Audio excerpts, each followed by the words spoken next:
spoiler alert, at the very end, Star Wars dies.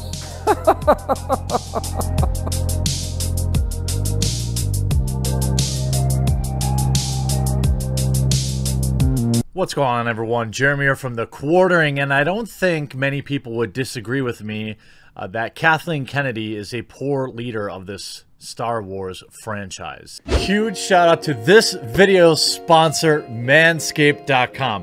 Manscaped has been a rock solid partner for The Quartering, and many of you have said that you've bought their stuff using my promo code, saved a bunch of money, and are really satisfied.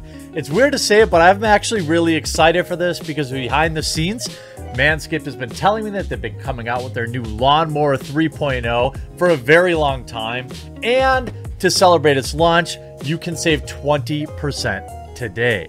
The Lawnmower 3.0 waterproof body trimmer has a new and improved ergonomic trimmer with advanced skin-safe technology that optimizes easy grooming experience you know and love from the former Lawnmower 2.0. Same replaceable ceramic trimmer blade that's 100% compatible with both the Lawnmower 2.0 and the 3.0. Intelligently designed, rapid charging power dock, diamond textured, no slip grip, new compact anti-tug adjustable trimmer guards, built-in LEDs, and much more. I know it might be a little uncomfortable to talk about,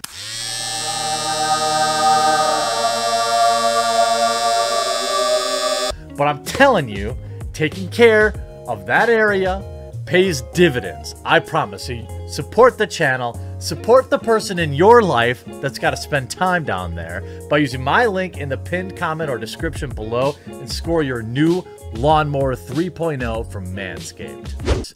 Whether or not you love the last three movies or you hated them, I think it's possible to deny that they've been mired with an enormous amount of problems. And if not for the huge success of The Mandalorian, which I can only describe as even a blind squirrel finds a nut every now and again, this entire era under Kathleen Kennedy for Star Wars has been subpar.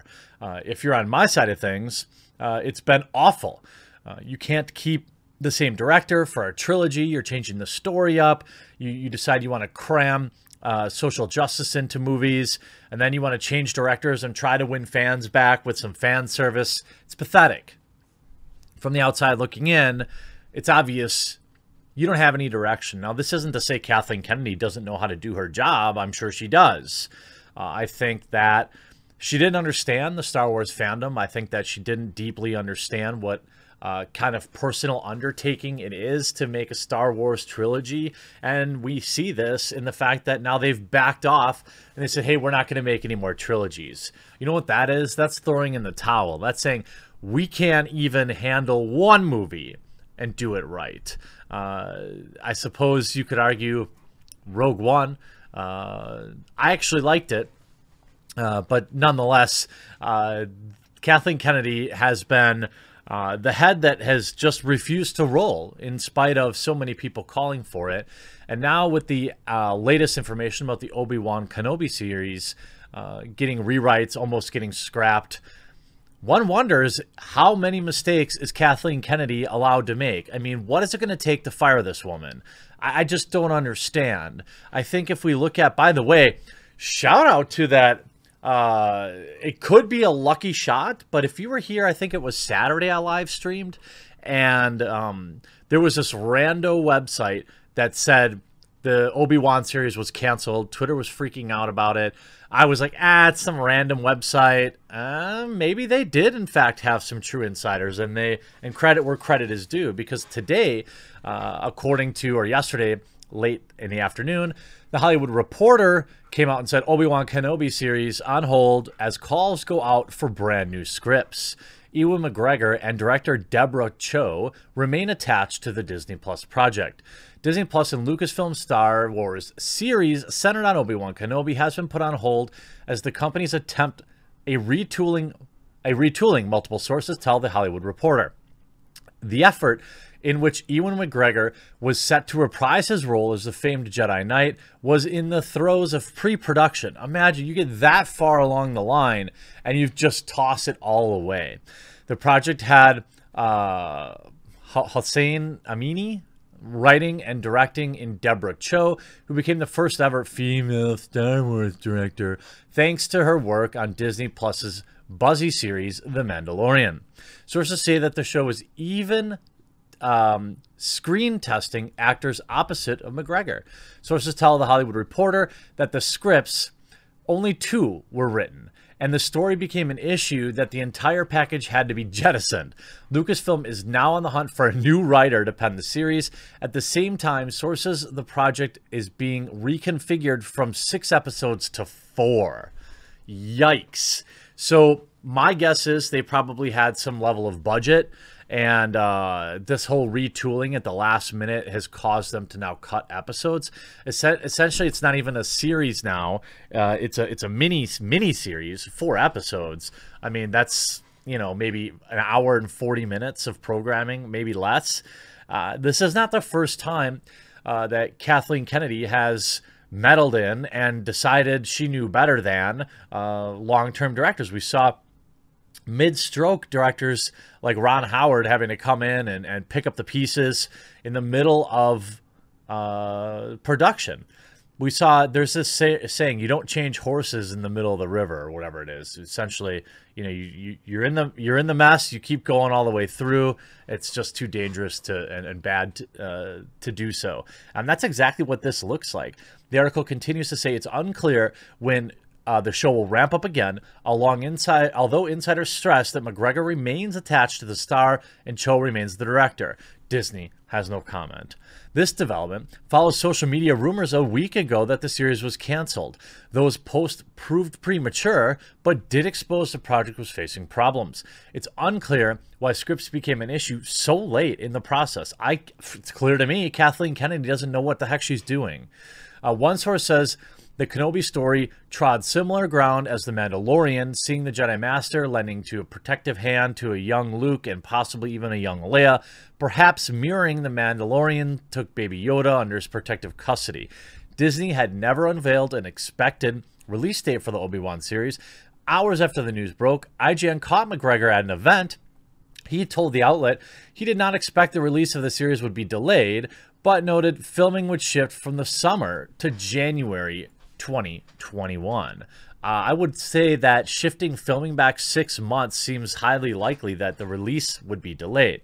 Quote, "It's just slid into the next year, that's all. The scripts were really good." Were they? Were they? So this is interesting that Ewan McGregor says the scripts were good, but then Kathleen Kennedy stepped in and threw him away and demanded a rewrite. So is Ewan McGregor in lockstep with Kathleen Kennedy? I don't think so.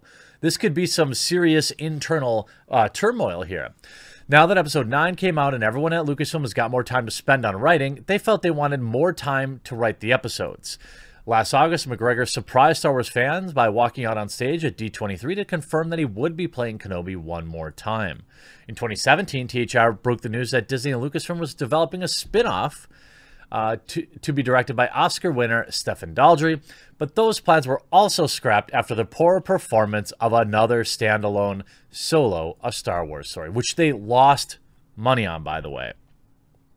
They lost money on a Star Wars film. That is ridiculous. Any moron should be able to make money on a Star Wars movie. They go on to say, Obi-Wan news comes when Disney and Lucasfilm are at a crossroads with Star Wars. The franchise has been put on pause, at least in terms of the big screen, following December's Star Wars The Rise of Skywalker, which concluded the 9-film saga that began in 1977 and was greeted with mixed reaction. Though the pick did earn $1.03 billion globally to date and is on track, it is on track to be the lowest grossing of the sequel trilogy. Another embarrassment. How many embarrassments can Kathleen Kennedy deflect? At no point is she being held accountable for any of this. How is there not a single better person out there to run? Well, I suppose George Lucas sold it. Oh, there it is. There's my name. It's another check for Daddy. When you look at, you know, it's not just the fandom menace that's calling for her job. You can look at The Verge. Production delays on Obi-Wan Kenobi Disney Plus series are part of a bigger Star Wars problem. Pre-production on Lucasfilm's highly anticipated Obi-Wan series is delayed as the series grapples with script issues and as lead writer Hossein Amani's departure. So you fire the lead writer, but you said the scripts are really good. Which is it? I mean, and then you have McGregor. All this BS about creative differences and all that stuff, none of it was true. Really? Then why'd you fire the writer? Why are you rewriting all the scripts? What do you mean? I mean, you can't unring that bell. That toothpaste doesn't go back in the tube. This writer has been fired and they're rewriting scripts. So other than creative differences, what other reasoning would there be for that? We just pushed out the dates. Rise of Skywalker came out. Everyone had more time. So then you realize that they weren't very good? I don't know. They want to say Star Wars is in a weird moment. The Rise of Skywalker was met with lukewarm reception, and it didn't perform as well as the box office as the other two films in the trilogy, The Force Awakens and The Last Jedi. Many critics claim the film, which dealt with its own major issues, leading to J.J. Abrams taking over directing duties from Colin Trevorrow, felt rushed. Disney CEO Bob Iger told Variety that although he wasn't dismissive of Star Wars fans, executives at the company didn't, quote, overreact to negative conversations happening in the space. Still, Iger knows that Star Wars isn't just something they can continue playing around with and hope for the best. Well, does it? Does he, though? It doesn't seem like it. They're not making any major changes anywhere. You can even look... you can look at sites like the Mary Sue, the one last place defending Kathleen Kennedy. Calling for Kathleen Kennedy's head over the Obi-Wan delay is a ridiculous double standard. Did you know that if you want to get a script right for a highly anticipated show, did you know that if you want to get the script right for a highly anticipated show, so you delay production, Twitter will call for your head? Again, this is just a pathetic misrepresentation of the actual critique. It's not about taking the time to get it right. It's that you took so long, you had 2 scripts completed, and they were so far off that you trashed them, fired the writer, and now are starting over from scratch. That is a gross example of terrible leadership, because clearly the vision was not communicated directly or clear enough to the writing and the writing staff for the show, and what they brought you was trash, according to Kathleen Kennedy. Maybe it was actually very good. Who knows? Well, that's what's happening to Lucasfilm president Kathleen Kennedy over Obi-Wan Kenobi's Star Wars TV series. News broke that the premiere from the premiere of Birds of Prey, also featuring Old Ben himself, Ewan McGregor, that Obi-Wan series we've all been waiting for had its start date for shooting changed from August to January. That's it. That's not it, though. They fired the writer, and they're rewriting. Can anybody at the Mary Sue, like, actually present the truth? I don't think they're capable of it. And it's people like this. You know, I don't think that you can critique Kathleen Kennedy for being a woman. That's stupid. But I do think you asked the question, is Disney keeping her around longer than they would a male? I'm starting to think so. You can see the Mary Sue continues. What's the moral of this entire mess? It's that we should maybe just trust the process, with the exception of my feelings on The Rise of Skywalker. So you didn't like The Rise of Skywalker, but trust the process. I've trusted and enjoyed every other property under Kathleen's jurisdiction. As many have rightfully pointed out, the same people who blame her for every single fault never seem to give her any credit for the good things, conspicuously including, in the case of The Mandalorian, a very successful live-action Star Wars series under Kennedy's leadership, and also run by Jon Favreau. Just some dude, right? I think that it is fair to give Kathleen credit for existing in the job role. I don't think it's unreasonable to expect a high degree of professionalism and understanding of the fandom, and that's not what Kathleen Kennedy has shown.